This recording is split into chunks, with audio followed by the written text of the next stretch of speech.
know that you are a law professor at the Queen's University of Belfast.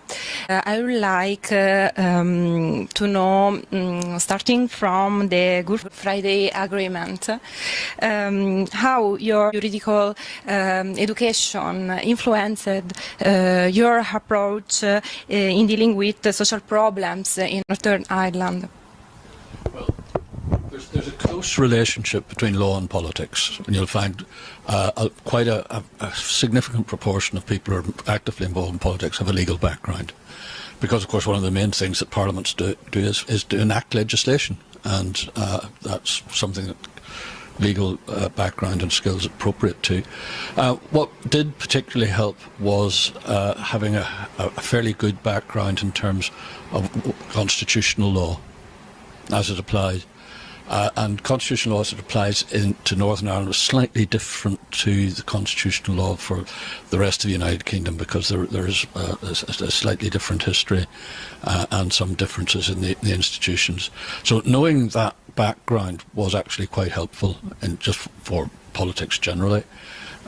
In terms of did it impact on the negotiations, I'm not sure. The usual basic lawyerly skills of paying very close attention to texts, which we do in the common law system. I think more so than in the continent. The legal systems influenced by Roman law, where there's a slightly different approach to the very literal and pragmatic approach of a common lawyer, of the common law. That's actually one of our difficulties with the European Union. In terms of our legal background, is quite different from the back, and there is actually difficulty in just basic communication on things, because we've got a different way of doing things. And when we look at European courts such as the ECJ and the ECHR, we're appalled at the way those courts behave. Common law courts would not behave the way they do, because those common law thing, you're tied very strictly to the text, and broader interpretations, no, not allowed. You stick to the text. So that background of looking closely at the text and carefully at the text is useful. There were two major problems in the negotiation, which I resolved by a very simple little sleight of hand.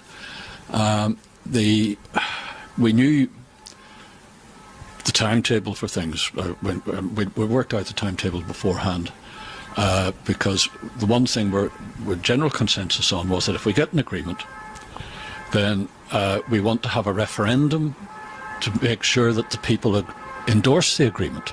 So we don't want to go into an agreement and find that the electorate are somewhere else and not prepared to support what we've done. So we were all agreed that we wanted that we would have, immediately after the agreement, we would have a referendum. And then the next thing that would have to be important in terms of the implementation of agreement was electing a Northern Ireland Assembly. And we didn't want to lose momentum by going away for 6 to 8 weeks for the summer holidays. So we said to ourselves, we want to have, if we can, we want to see if we can get an agreement, have a referendum, and elect an assembly before the summer holidays begin. Right? And counting back from that, and looking at the calendar, we said, oops, we've got to get this sorted before Easter. Right? That gave that timetable, but there was another timetable, sorry, it's been too long on that, and that is, if we had an agreement, then that would have to be converted into legislation, and then you'd have to then maybe start restructuring the administration, flowing on from that. And that couldn't start until we had got the initial steps, agreement, referendum, assembly election, and so only then could the process of legislating to implement the agreement begin. And that was obviously going to run into the autumn, and I had a conversation with some senior officials to say, get to the point of full implementation. When are we likely to get to be in a position to devolve powers to the new institutions? And he said it's going to take at least 11 months from the date of the agreement to do that. We had a couple of problems in the negotiations where we could not get agreement there and then. And I remember we couldn't. I found a way out of that impasse by saying, look,